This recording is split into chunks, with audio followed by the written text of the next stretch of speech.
There are a lot of bad channels on YouTube, mine being one of them, but of course, like many toxic individuals, I refuse to look internally at my own shortcomings, especially when I'm criticizing others. So just like the type of people to say no offense, then say something extremely offensive, no offense to these channels, but I'm going to say some offensive things about them now. The channel that I arguably dislike the most are the interviewing random people on the street channels. Cause if you think about it, all these people did was buy a microphone, went over to the nearest club, found somewhat attractive drunk girls for the thumbnail, and asked them a question like, does size matter? Or do you prefer the dad bod over six-pack abs? Or some other creepy unsolicited question they can think of. To me, this just screams I have no distinct talent or personality besides holding a microphone and farming content from drunk strangers. It's the person they're interviewing that's providing the actual content itself. The guy running the channel might as well be a glorified boom operator. But I'll bet you all the lint in my pocket. The people they interviewed don't even get a sniff of the profit they got from their video. Best believe me, if I was ever interviewed on one of these channels, which will never happen because I'm neither a girl nor attractive, I'd make sure that they know that these services aren't free, baby. I'ma need to get that green if you wanna see my peen.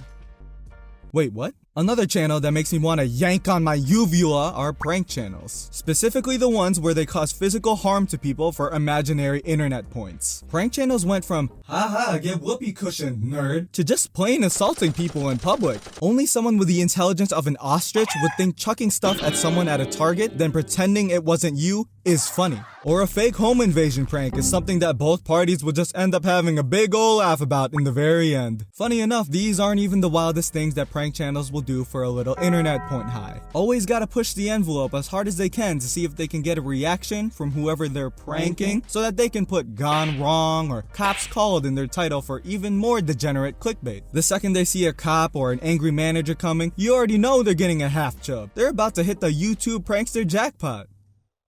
Once they get released from their overnight jail sentence, of course. But the likes! There's gonna be like so many likes! Smash that like button for crime! Please do us a favor and just keep them there. The last channel that I want to touch on is actually a channel that I can sometimes get behind, but only when the person is actually qualified to speak on the topic, or maybe when the person actually speaks at all during the video.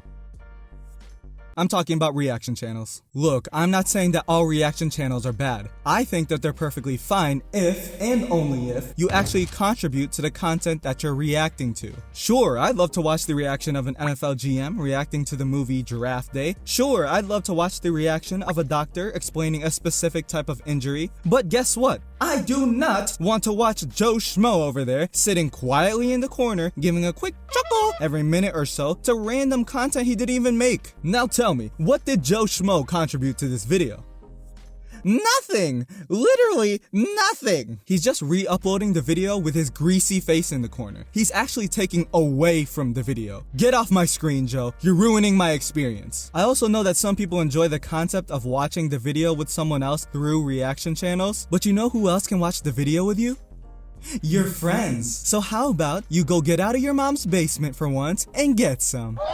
I know I'm talking a lot of smack for being a talentless nobody as well, but at the very least, a talentless nobody knows when he sees another talentless nobody. Game respects game, and believe me, I've seen enough of these channels to recognize that some of these channels stink. I mean, look at these stick figures. I can't even draw a straight line. This has got to be the worst channel on YouTube.